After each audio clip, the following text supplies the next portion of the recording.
E aí, pessoas, boa tarde, tudo bem? Tô aqui, né, entre meus livros.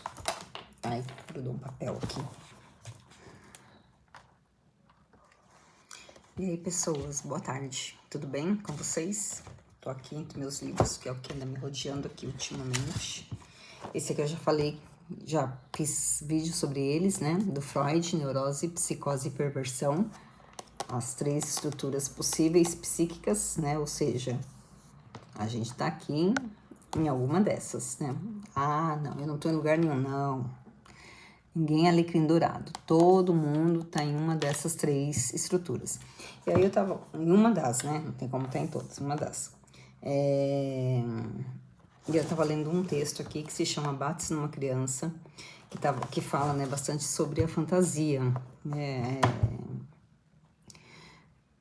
E situações que acontecem ao longo do desenvolvimento infantil, coisas que marcam, que fixam e aí que podem ditar regras pro resto aí da sua vida, né? E aí ele diz assim, eu vou ler porque, né, para falar de Freud, você tem que, né, realmente entrar no contexto, entrar na época, as palavras são palavras de uma outra época, são formas de dizer de uma outra época, então tem que contextualizar, né? Não vamos sair daqui falando que Freud era machista, porque é uma outra época. Pode até ser que ele era mesmo, né? Mas era uma outra época. Então, o que que fala aqui, né?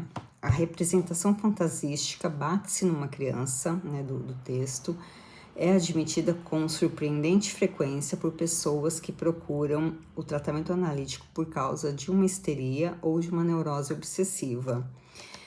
Essa fantasia estão ligados sentimentos de prazer.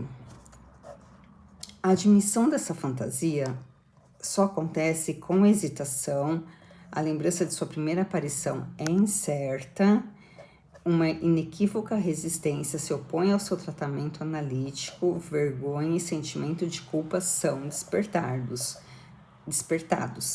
talvez mais intensamente nesse caso do que nos relatos semelhantes sobre as lembranças do início da vida sexual. Olha só, é muito mais fácil falar dos seus desejos do que falar das fantasias.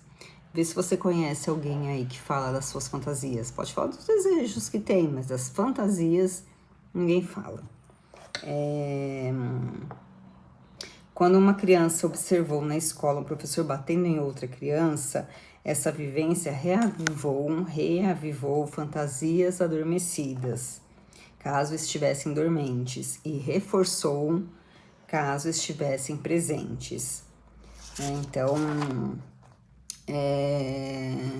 a importância da escola foi tão evidente que os pacientes em questão tentaram no início remeter suas fantasias de surra exclusivamente às impressões da escola. Mas isso nunca se sustentou, porque elas já estavam lá anteriormente, né? As fantasias já estavam lá anteriormente. E aí ele vai, né? E aí ele vai...